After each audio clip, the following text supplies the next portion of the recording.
Let's talk about one of the most brilliant and one of the most troubling philosophers of the 20th century, Martin Heidegger.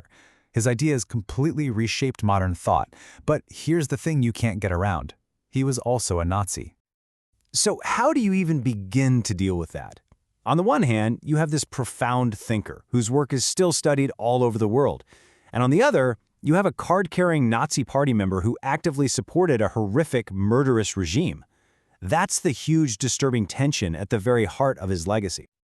And this really is the question, isn't it? It's what historians and philosophers have been wrestling with for decades. How could a mind so dedicated to the deepest questions of existence align itself with such profound, undeniable evil?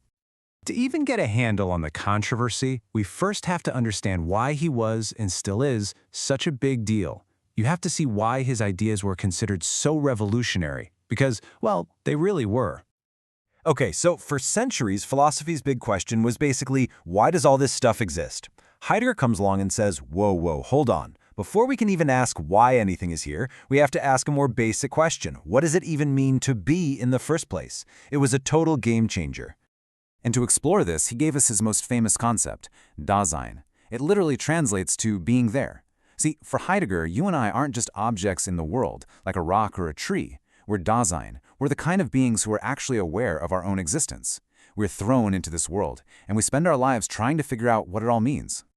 He had this really great, simple way of explaining how we experience the world. Think about a fork. When you're eating dinner, you're not thinking about the fork, right? It's just an extension of your hand. He called this ready to hand. But what if the fork suddenly snaps in two? All of a sudden, you're looking at it. You're analyzing it. It's no longer a tool. It's an object. That's present at hand. This simple idea was totally key to his whole philosophy. And he came up with all of these incredibly dense, complex ideas right here, in this little cabin tucked away in Germany's Black Forest. Can you imagine? It's in this total seclusion that he wrote the book that would make him an absolute superstar in the philosophical world. And this is it, Being and Time, published back in 1927. This wasn't just a book, it was a bombshell. It launched him into a position of international intellectual visibility. It totally cemented his reputation and went on to influence basically everyone, from existentialists to artists and architects. So he's at the absolute peak of his fame. He's the talk of the intellectual world. But then, German history and Heidegger's own story takes an absolutely catastrophic turn. Just look at how fast this all happens in 1933. Hitler becomes chancellor.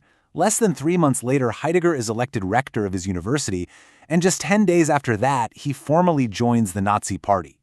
This wasn't some slow drift. It was a conscious, deliberate choice. And he wasn't quiet about his support either. He had this deep fear that modern technology was basically crushing the human spirit. And for a while, he seemed to think that Nazism was the answer.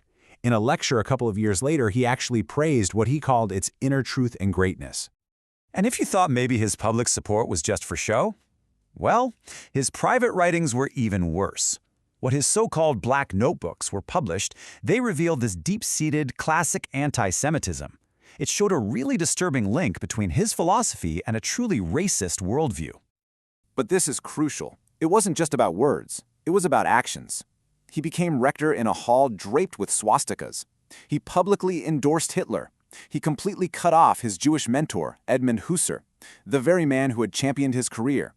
He even agreed to remove the dedication to Husserl from his own masterpiece, Being and Time. And he stayed a paid-up member of the Nazi Party right until the end of the war in 1945. So, after the fall of the Third Reich, you think Heidegger would have to answer for all of this? He did, sort of. But his responses and the whole debate they kicked off have only made the controversy around him even deeper. So right after the war, he did face some consequences. The denazification courts officially labeled him a follower of the regime. He was banned from teaching for several years, until 1951. His formal academic life, for a while at least, was pretty much over. But what's truly mind-boggling is what he said after the full horrors of the Holocaust were known. In a lecture in 1949, he actually said that mechanized agriculture was essentially the same thing as the production of corpses in gas chambers. I mean, to compare the two, people were justifiably scandalized. It showed this profound refusal to acknowledge the unique evil of what had happened. And so this is where the debate still stands today. You've got two main camps. On one side, you have defenders. Some, like his former student Hannah Arendt, argued his Nazism was a horrible personal error, but that you can separate the man from the philosophy. But on the other side, you have critics who say, no way. They argue that his terrible politics are a direct outcome of his philosophical ideas, and that his entire life's work is tainted because of it.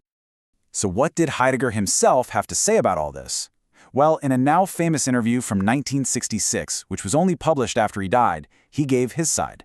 He claimed he was just trying to protect the university and that he got swept up in what he saw as a national awakening. But the one thing he never did, not once, was offer a direct apology.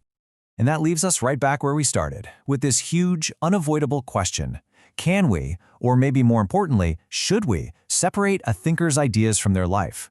Can you read Being in Time and appreciate its genius while ignoring the fact that its author wore a swastika? When it comes to Martin Heidegger, there are just no easy answers.